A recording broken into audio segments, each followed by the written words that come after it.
Oh, fix that. There we go. Hey guys, I'm gonna make this, I know I say this a lot, don't I? I'm gonna make this kind of quick.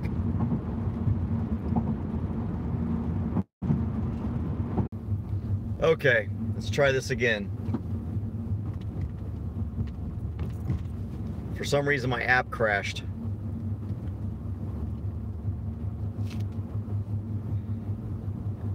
I'm gonna give this a minute here.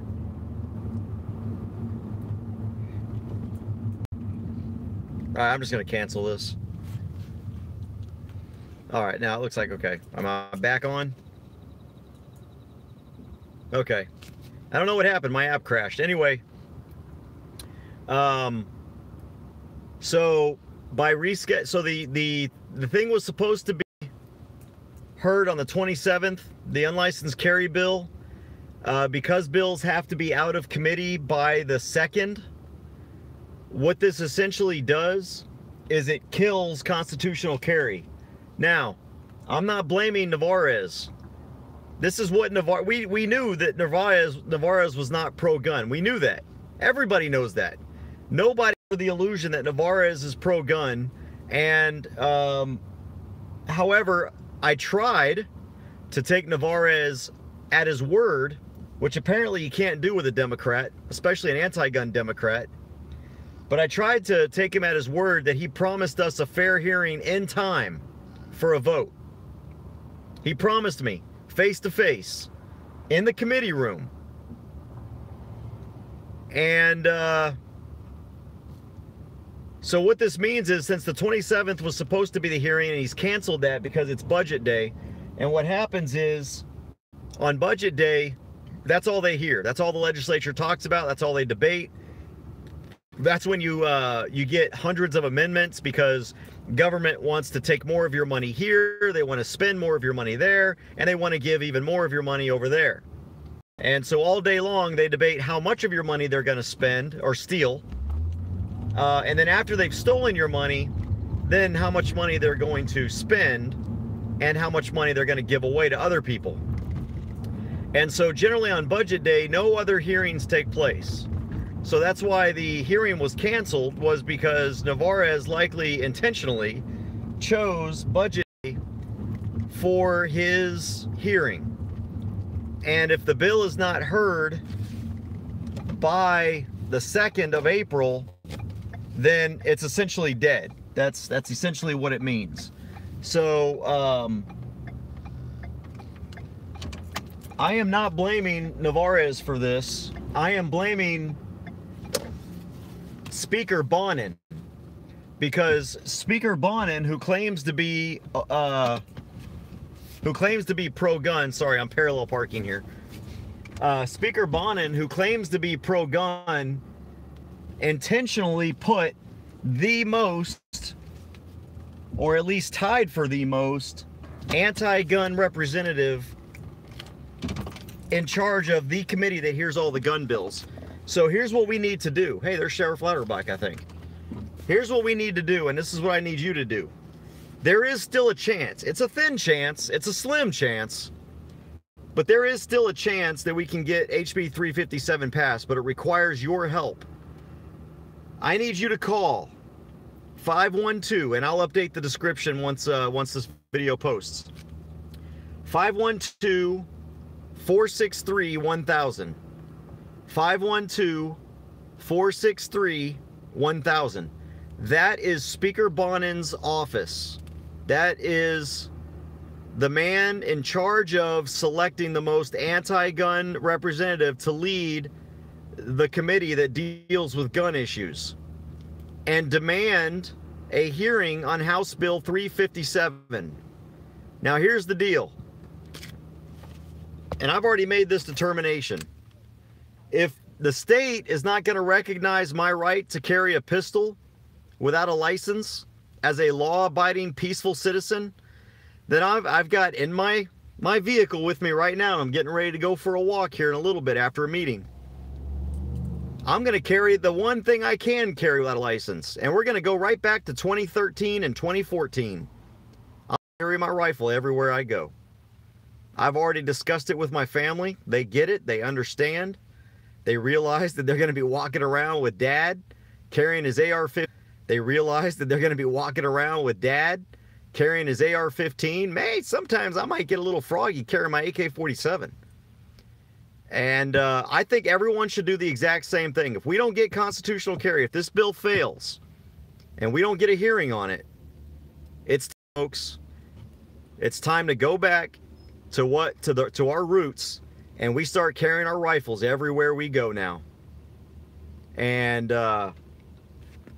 when we go for our walks, we carry our rifles. When we go out in public, we carry our rifles. And you know what? Maybe after 2 years of people being pissed off about this, because let me tell you what's going to happen. There's going to be a special session. The way this session's going, and our pissant, spineless, cowardly Republican leadership at the governor, lieutenant governor, and speaker level, we're going to have a special session, because there's no conservatives left.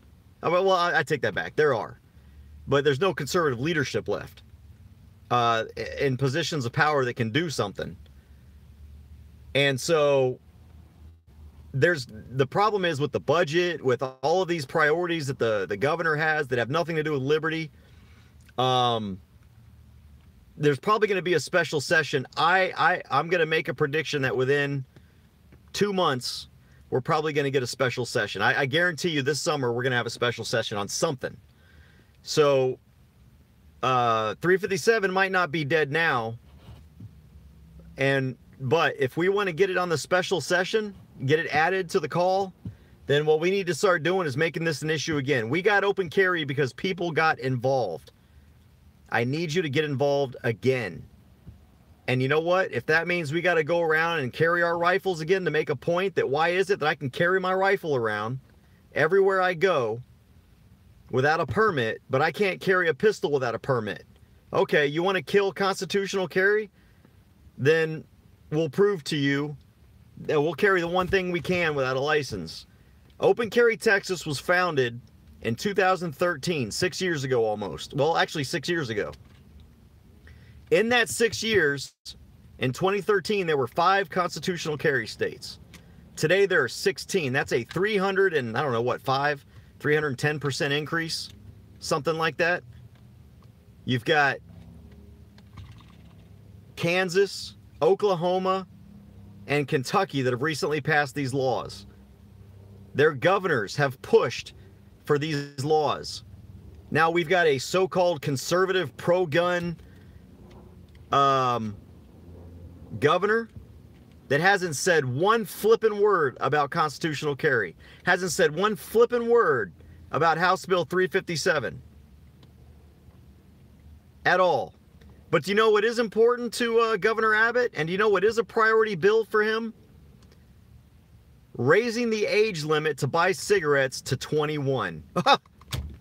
So apparently that's a priority for our conservative Republican governor, to raise the age of buying cigarettes and smoking cigarettes from 18 to 21. Oh, and vaping, by the way, too. From 18 to 21, but ensuring that unconstitutional laws that restrict our right to keep and bear arms is overturned. No, that's not a priority for our governor. That's not a priority for our lieutenant governor. That's not a priority for our Speaker of the House. Yes, we need an almost park in Austin, except I don't want to get tased. We don't need that kind of an almost park. We need an after almost park march is what we need. But yeah, we've got to get active, folks. But what I need you to do is I need you to call the Speaker's office, 512-463-1000.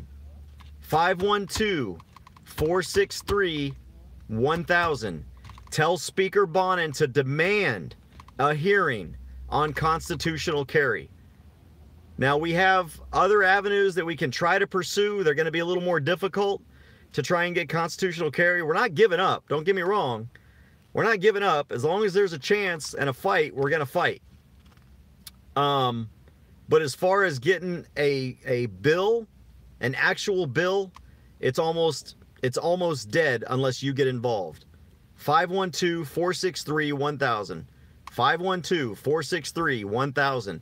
512-463-1000. Call Speaker Bonnen. I just got to the Capitol. I'm getting ready to walk up to Speaker Bonnen's office myself. I'm not even dressed for this. I'm in a t-shirt. I don't care. Normally I dress a little more professional when I come to talk to people, but I'm going up there right now and I'm going to stick my face on his desk and let him know that we want constitutional carry. All right, guys. Take care, and I look forward to seeing you out there as I carry my rifle all over Texas to make a point. I hope to see you out there carrying your rifle, making a point. And yes, if we don't get it, there will be a protest at the Capitol, an Open Carry Texas protest, and I hope you're